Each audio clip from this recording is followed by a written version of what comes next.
Welcome to the Tailored Healing TV podcast.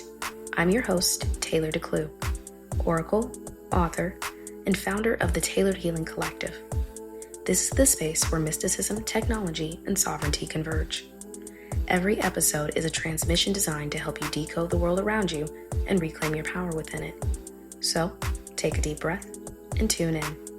The transmission begins now.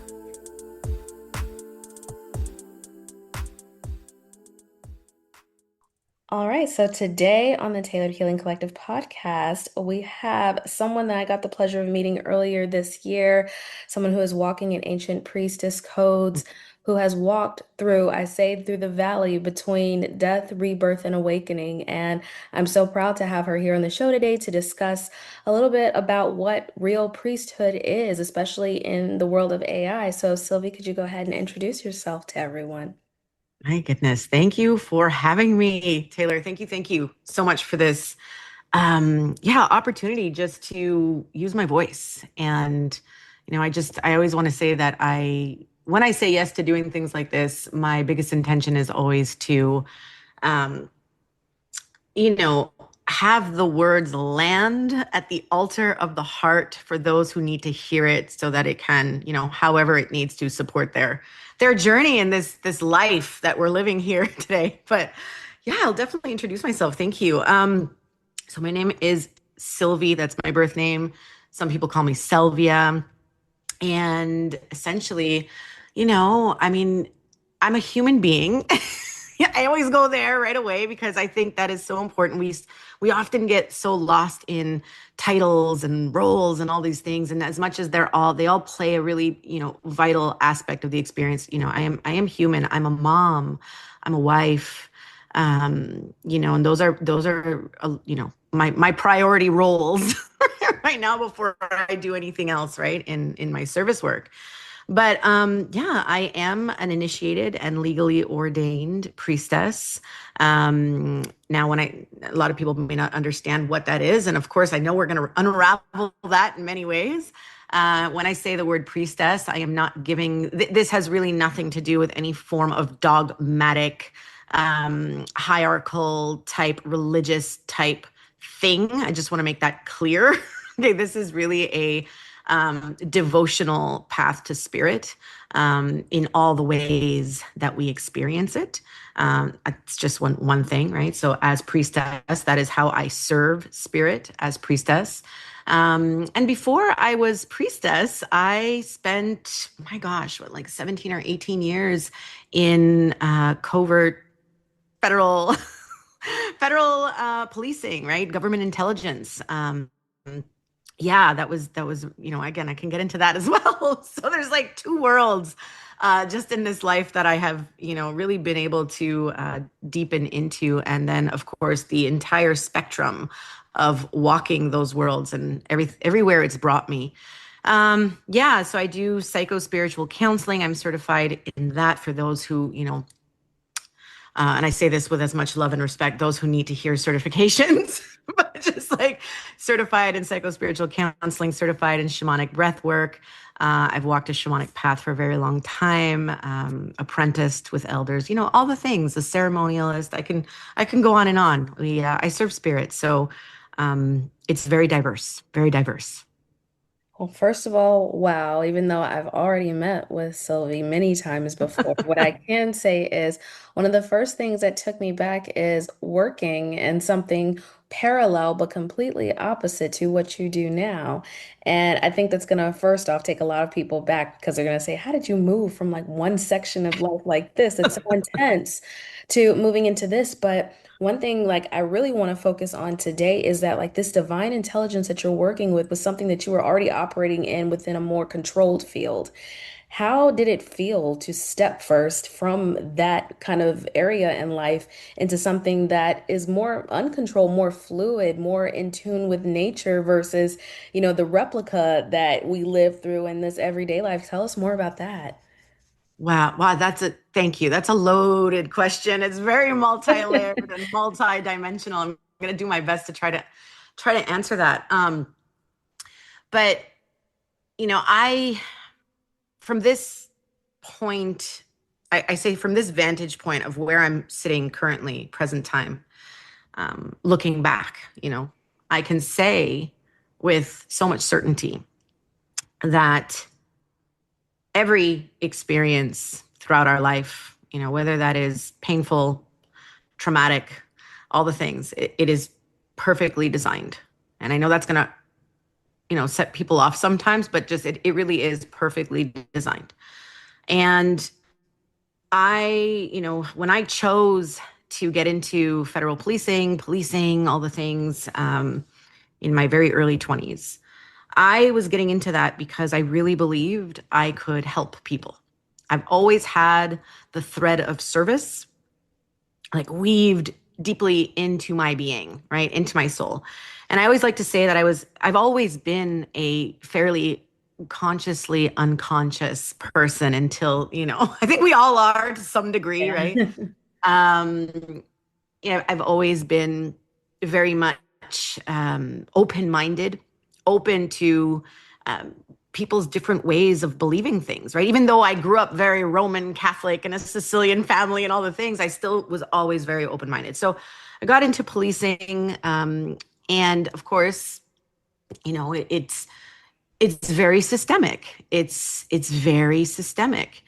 And I know that we could probably do a whole other podcast on just that piece right there. Definitely. But it was the fertile training ground, truly, for me to experience and live through and evolve through, right?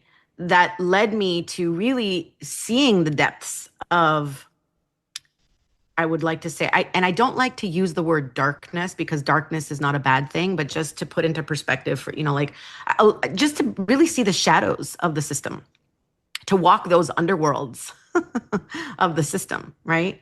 A lot of the illusions of the system. And, it took many, many experiences, many awakenings, even in that 7 to 18 years that I was in it.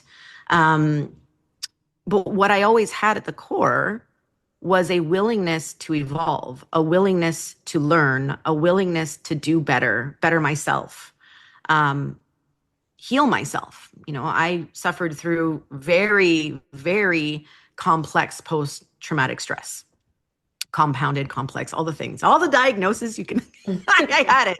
I had it.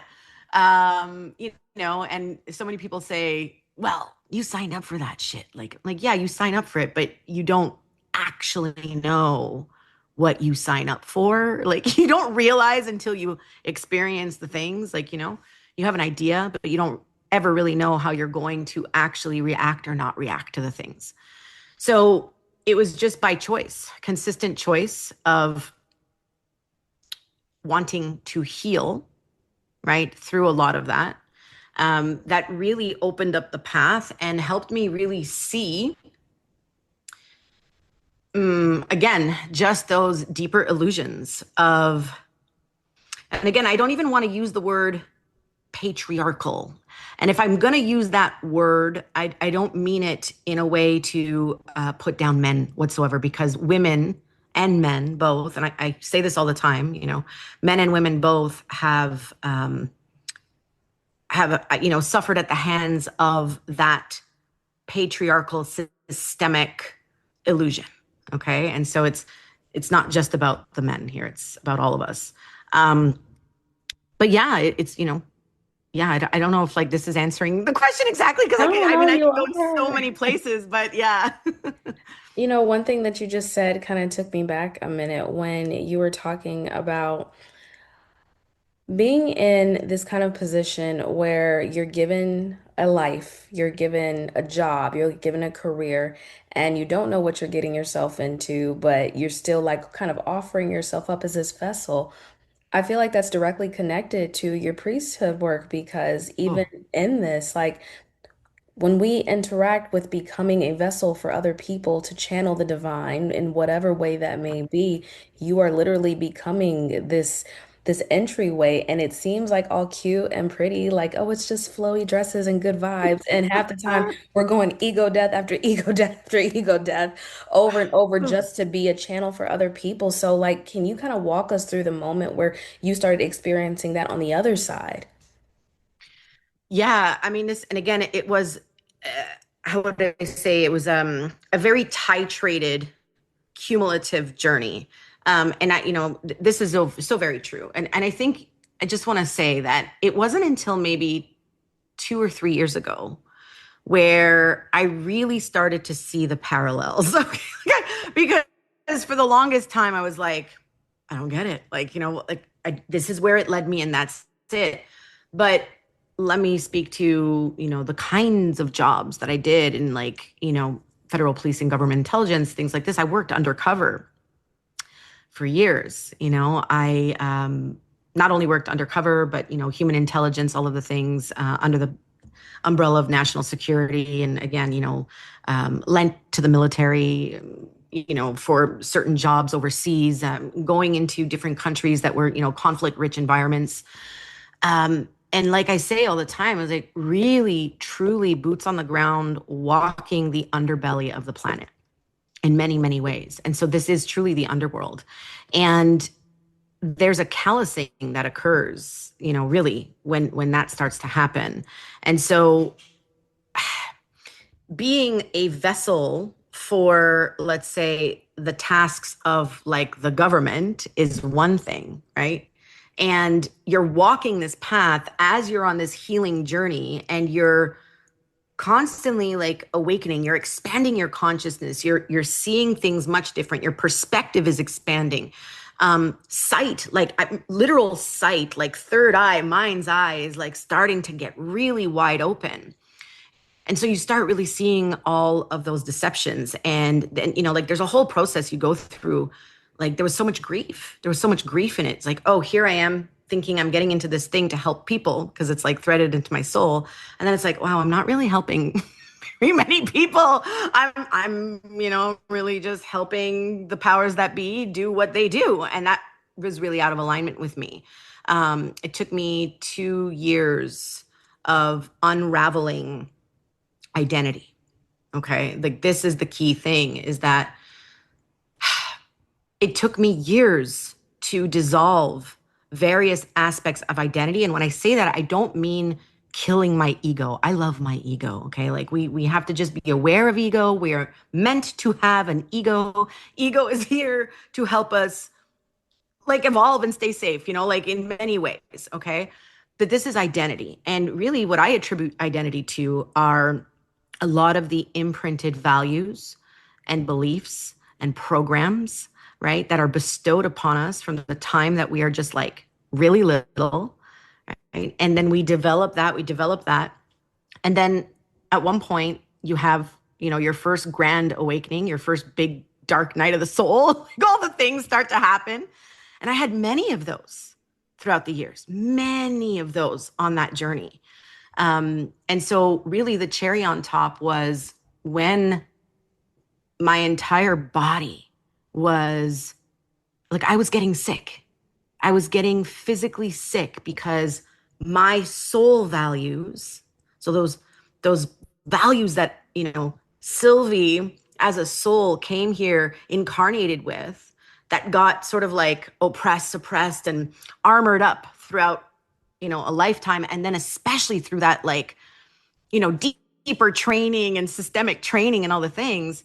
Well, that starts to conflict, right? And that becomes like major emotional distress. That becomes anxiety. That becomes depression. That becomes like so many different things and ways that it expresses. But then my body started getting sick. And I had to make some serious decisions and be like, okay, well, clearly everything that I am seeing at that current time was horribly corrupted, out of alignment with my values, with my morals. And I was like, no. And I really had to make a decision. And, I let go of an entire life, a really good paying job, a pension, like all of the things that come along with the, the what do I say, the sexy painting of like what it means to like, do this work.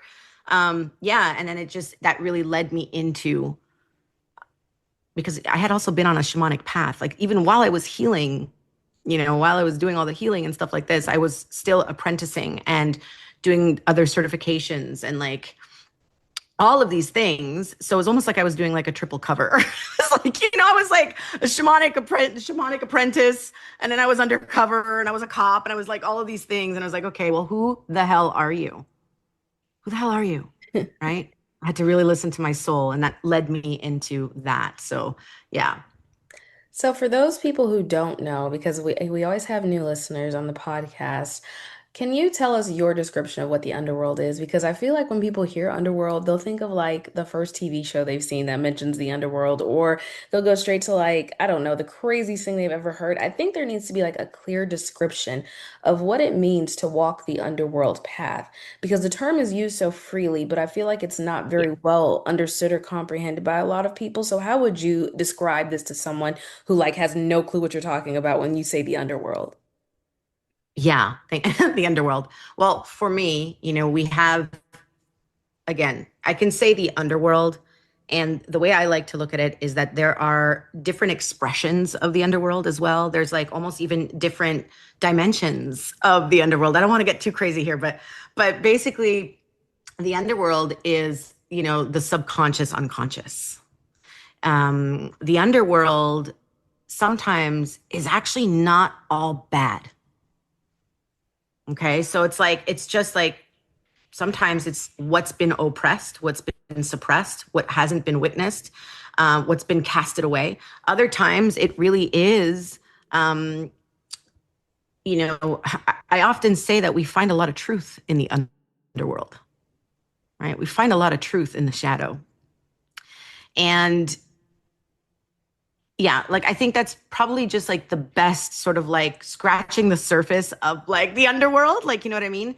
We go into the underworld to literally like, we have this whole, I mean, there's so many stories, so many like, Inanna and the underworld, all the things. And like, but like we literally go there to dissolve those parts of us, to reclaim the true parts of us, right?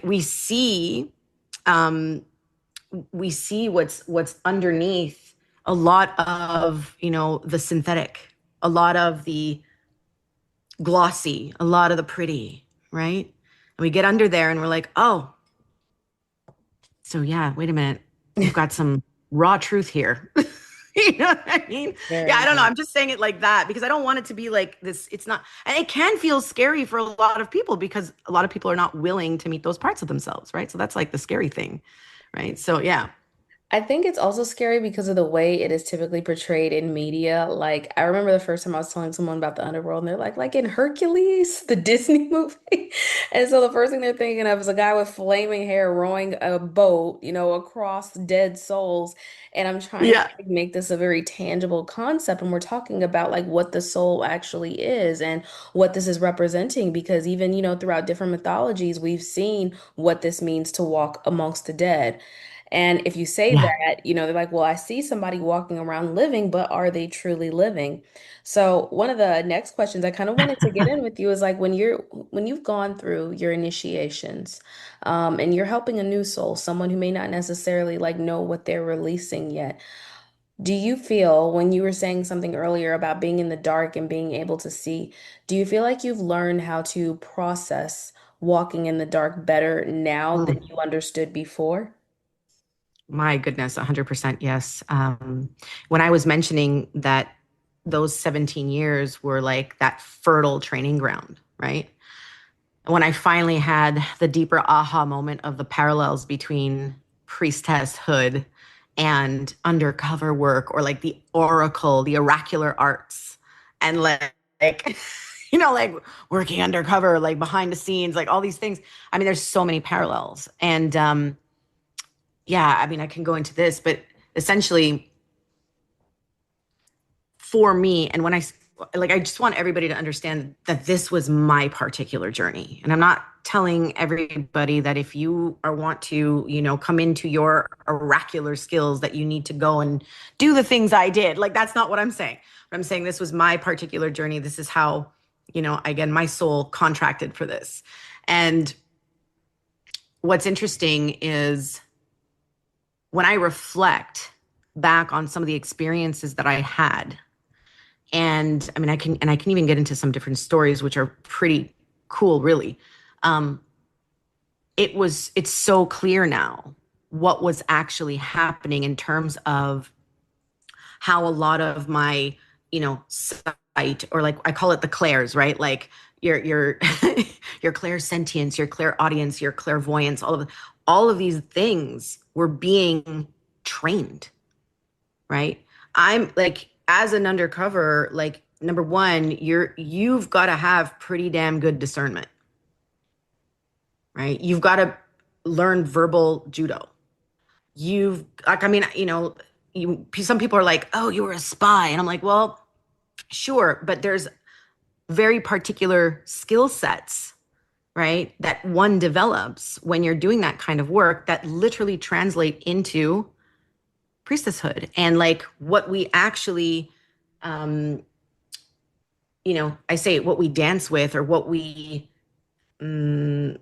able to see when we're actually working with others. So body language, I see what isn't said, right? Like you don't even need, and I can see just the way like you're moving, or the way you're breathing, like what energy is moving. And this was all part of the training, right? And it's just like, oh, and when I came into like my initiations as priestess, and working with my elders and all the things, it felt so familiar, obviously, because we're also talking lifetimes, but it also felt so natural to be sitting in these spaces, in ceremonial spaces, working with different energetics, being able to see and feel into different energies that were, you know, in the space, right? Um, yeah, so many things. I mean, so many things I can get into in this. I mean, we'd be here for 3 hours. So just, We might yeah. have to make a dual episode. Yeah. One of the things I find fascinating personally, though, is the fact that they can scout out people who have high amounts of emotional intelligence and discernment.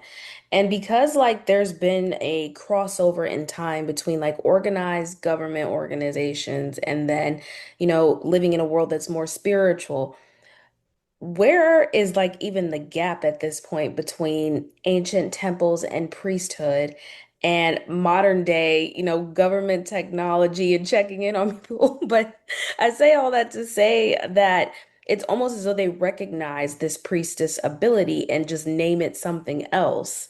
Because to have that high level of discernment and be able to see beyond the veil is a skill. It is a very well trained skill at that. And I find it also fascinating how, when you look at the two, you look at a priestess and you look at someone who works in covert operations, there's really not that big of a line between the two. It's really about honoring the original source versus like mimicking it.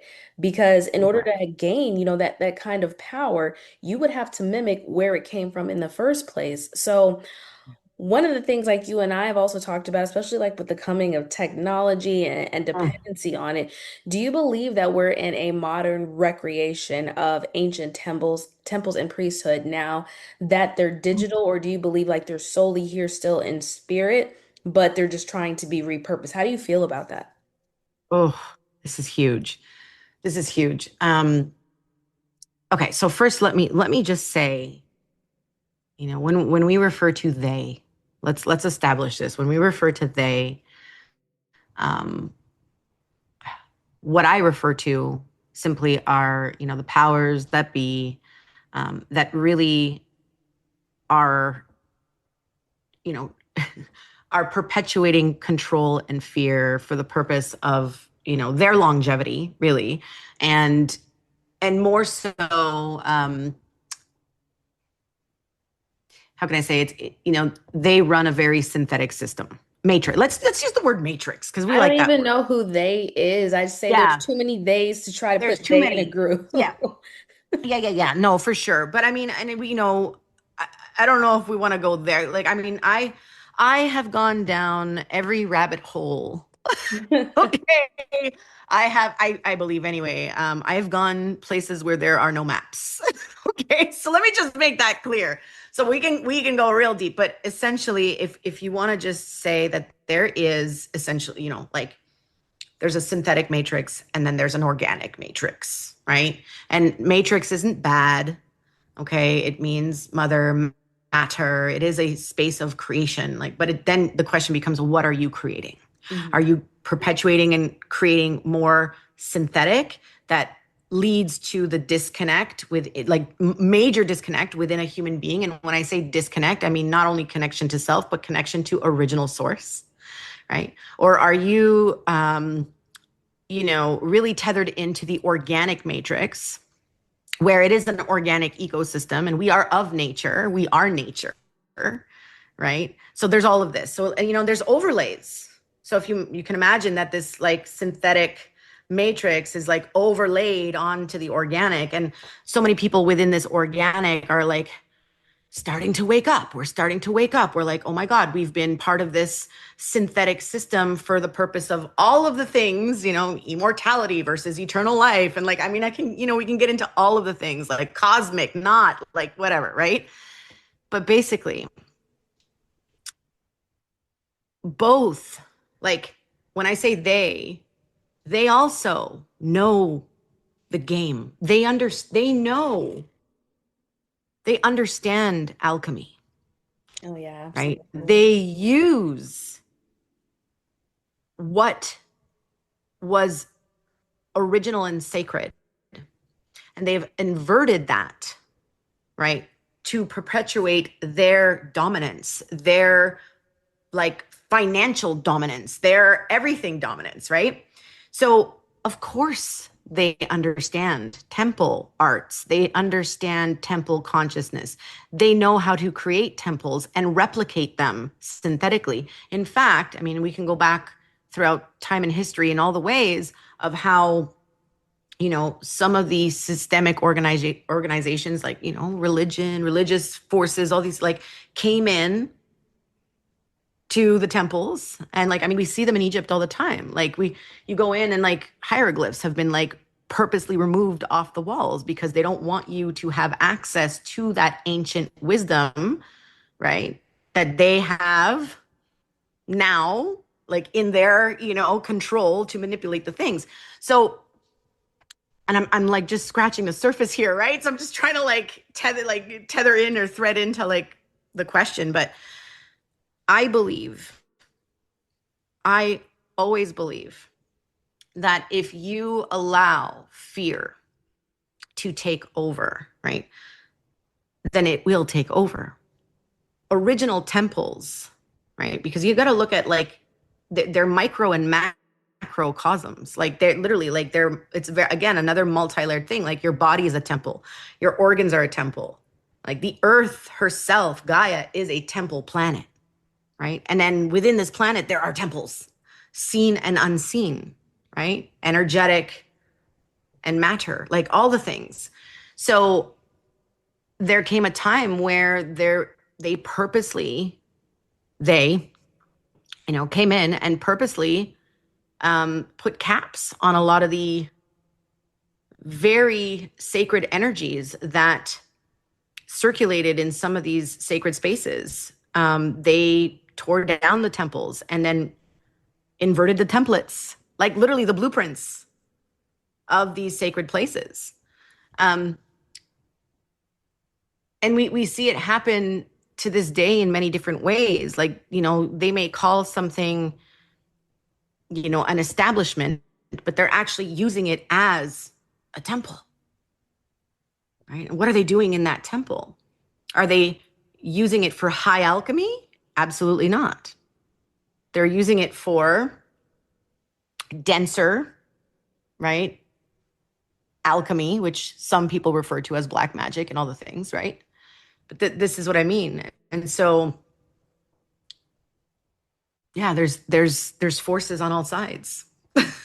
Right? So, It's funny too, before we spoke today, I was actually writing down some research I was doing about the Library of Alexandria and Mm. Jeff Bezos' work with Alexa. And I was like, it's kind of funny, not really, but funny that you choose to name this library specifically that you're creating. You're taking this name of this ancient temple, and then you decide to make a little bitty machine that you give everybody in their homes that they ask any question that they want to in the world. And I'm like, wow, if the priestesses back then could see what's going on now, which we're Right. we're still here and observing, but it's this feeling that the knowledge is lost, but it lives in Yeah. us and it lives in the work Yeah. that we do and how we spread that. And for you, what does spiritual truth look like for you in a world where this kind of knowledge is not only being capped, like you said, but gate kept with new locks, with new encryption systems, and to kind of be someone who, through your spiritual work, you are also decoding, you are taking the very layered information of the soul and the exposure that comes with it. And I can imagine even in doing covert work and studying, human intelligence, you see like every aspect of the way someone can emotionally withdraw or hold things in. So you must be also Yeah. noticing at the same time what's happening with people in tech and their reliance on like whether they're experiencing like a mother wound Oof. My or a God. father wound of some sort, but they're projecting it now through technology because they don't have like the sentience. They can't hold the sentience any longer to go speak to a therapist or go speak to a shaman or go speak to anyone who is experienced in walking that veil. So for you, what's one truth you feel like that has stayed consistent across timelines, even as languages have changed and encryption systems have been reloaded back into this matrix-like system or this non-organic womb that we're all living in right now? Mm. Gosh, there's so much in what you just said. Like, there's I so know I many give things such I loaded want to like. questions. I just want to dig into all of it because there's so much. And like, okay, I'm gonna try to answer the question first, and then I just want to go into some of these pieces because we have to give it context because okay, let me just go with the question first. But one truth that has stayed consistent is truth. And I want to honor that truth is different for everyone, right? And two things can be true at the same time. I want to honor all of that. But that truth does take care of everything. Sometimes it just takes more time. So, so that is one thing. And, truth is organic. Like at the foundational level, it is tethered right into all creation, all source, right? And it's just, it gets expressed in all the different ways. But truth remains timeless. Uh, and I really want to touch on the piece around, you mentioned mother or father wound. Yeah. And I really believe, I know this is good. I always like to say it all begins with the mother. And when we are so disconnected from self, from source, from root, from nature, and we're like really tethered in to the synthetic, it's literally because we are not rooted into mother. And when I say that, I don't just mean like our actual like mother, like, you know what I mean? I'm talking about like mother. And there's many layers of mother, primordial mother. There's, the feminine face of, we want to use God as the word, the Sophia, right? We're not tethered into that gnosis, to that wisdom that offers us the ability to actually have faith and trust in ourself. And hence, when we don't have faith or trust in ourselves, we outsource. We outsource for all the knowledge because we don't realize that we are the Akasha. Like our body, which really is nature, it is an aspect of feminine essence, even if you're a man, okay, the body, right? This temple holds all of the epigenetic memory since the beginning of evolution. It's in your water. It's in our waters. It's in our plasma field, right? That to be tapped into that requires practice and presence, to which most people no longer have because nervous system dysregulation. And like, again, what does the phone constantly do? Takes us out, takes us out, takes us out, right? I'm not saying technology is bad. We have to learn, and we need to learn quick, right? How to get into right relationship with these tools and understand that they are tools, right? And we have to understand, we have to get into right relationship with our intentions with these tools. So I'm not saying it's bad, okay? I'm just saying it does require a lot of discernment, because once again, and I mean, I can just get into this whole thing. Once again, anything that leads you into artificial is removing you from the energy of yin. It's removing you from the essence of the feminine. It's removing you from that feminine aspect of God. It really is. Um, because it's removing you from nature. And again, I'm like, I really don't care to hear, because I'm like, just challenge me on this. And I'm like calling it out, because I'm like, I don't care to hear that, we can bridge our bodies with technology, and then, that be okay. Now, can it offer some pretty cool things in terms of like, you know, supporting health in different ways, and like maybe catching some, diseases, and I get all of that. But then we also have to look at like the medical system, where that got us, right? And again, it's like, because once we don't have that connection to the divine intelligence of our body. So I don't know if that answers the question, but No, there's so much I can go absolutely. into there. Oh, there's probably Yeah. gonna be a whole nother episode because I've been Yeah. especially when you were saying like I don't care to hear this, I'm like that's exactly what I mean with a lot of the work that I do myself and I teach, because I find it like so interesting when I'm looking into like government patents and documents. I'm like, they Ugh. really know that we're the source. Like they study Yeah. biogenetics, they study, our facial mannerisms. And then even when you mentioned Sophia, my mind initially went to wanting to talk about, because I don't have that much time left for this episode.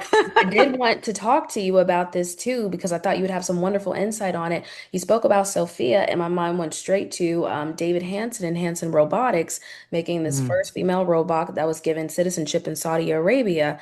And the fact that they named it Sophia, I thought was like, ha ha, a little funny.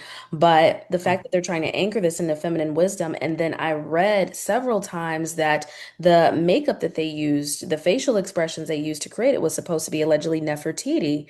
So, with your work in Egypt, what do you think about them allegedly using her Mhm. face or a casting of her face in order to make this robot? What message do you think that says to the world? Oh my God. This, and see, like right now, my body's like just in goosebumps. But immediately, and I just want, let me just walk you through the intelligence of body. You're literally speaking this, right? You're saying, and they named her Sophia Nefertiti, and like my entire body's going like this. Like I'm in an actual contraction, because my body knows truth before my mind. And for me, it's a no. No, because once again, what we are seeing, right, is an inversion and a distortion. You want to go play around with it, great, whatever. But, it's like, I'm going to say, I feel like I just saw this too. Was Trump not just saying something about like how we shouldn't be calling AI anymore, because it's so genius that it shouldn't even be called artificial? Guys, guys, like take an eagle eye view and look at all the ways, right? The drips, the drops, the like all the ways that they are removing you from source. We are source. The ancient Egyptians knew this. They knew this. They called it, right, the divine human for a reason. Raising the dead, raising like you are, like your spine, like we, all of the things, like we are a vessel for divine intelligence. The temples were built around this. We're tethered, when we are tethered into the cosmos, when, or like tethered into the sun is evolution, it's creation. You see, when we start tampering with creation and we start inverting it and we start impeding on it, or making it artificial, right, it's a very different kind of evolution. Actually, it stunts our actual potential, and it's creating potential for something that has no soul. And that is one of the biggest problems of the 52,000 year cycles that we go through. Okay, I'm just going to get into that, because it really is about immortality versus eternal. The soul is eternal. And I know I'm probably confusing a lot of people right now, because it's a really big topic. But if there is, one thing that women, I mean, just look at every single thing. You can go through all the witch hunts. You can go through, like, just all through what we know and all the things we don't know over time in history. What is the one thing that is always attacked, right? I say attacked, and I don't want to victimize anything. That's not what I'm saying. But what I'm saying is, like, it's always about woman and womb. Womb is the matrix. Okay. Again, as within, so without, right? As above, so below. Like, our bodies are the microcosm of the macrocosm. And so as a woman, like, who literally is designed with this natural technology that is womb, that literally is the portal for life to come onto this planet and evolve, right? We don't, women don't understand how powerful that is, because it's been so oppressed and suppressed in all of the ways. And I'm not a feminist, because that too is a psyop. But basically, what I'm going to get into, what I'm just trying to say here is that, of course, they would do that with an artificial robot. Call it Sophia. I mean, it's all, there's symbols. I mean, you know this. I mean, this is what you do. It's like symbols, and right. It's like, this is what it is. It's spell casting. Yeah, absolutely. So, I mean, It's you can funny go, too. Lately, because I broke my mug that I usually use when I do my Oracle transmissions. And so I had like this blank space, and I was like, okay, I don't have my mug. What am I gonna do? And someone was like, just start using your hand mudras, the ones that you use during meditation. So I start using it immediately. I get accused of being a Mason. I get accused of being a part of secret of course. societies. I'm like, where do you think they get that from? Look at this Exactly. symbol I'm making with my hands. What does that look like to you? Why would they hold their Yeah. hands in that position? What do you think that means? Where did you come Yeah. from?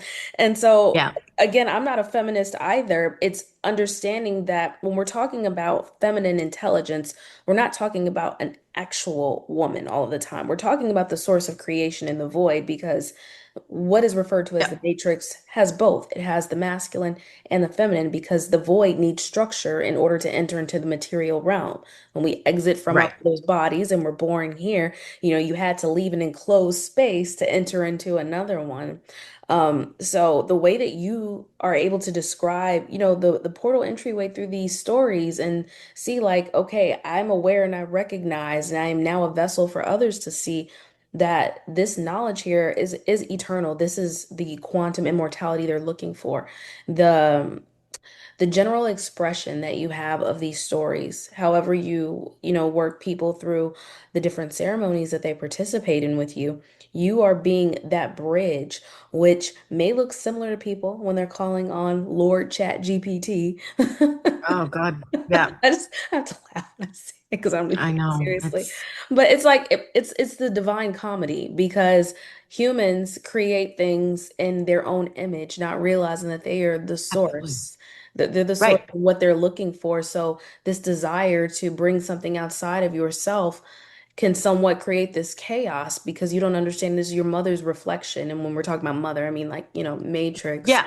Yeah. This is the reflection. So you have such a beautiful way of projecting that, and making people remember that, like, even if it's fierce and it comes like some people are not ready for it, it's necessary because this is a journey that you're taking people through. So one of the last Yeah. questions I want to ask to close out, and we are going to probably have to do a dual episode if you'll agree to do one with me, because I want Yes. to Yes. talk about Blue Lotus and Egypt as well, Mm, consciousness when it yeah. comes to computers. One of the last questions I want to ask you is, what are you reclaiming right now in this next path as we enter into this very confusing time for a lot of people, but also seems to be very, very clear what you're here to do right now? What is your next step in reclaiming this path? Yeah. That's again a really thank you. Big question. Because it's like, I feel like right now, I'm very, very passionate about helping people to remember their humanity. Um, and that sounds like it's really simple, but in today's day and age, it's really not because we have been so programmed in so many ways. And so, like, what does it actually mean to be a human being, right? What is the divinity of that?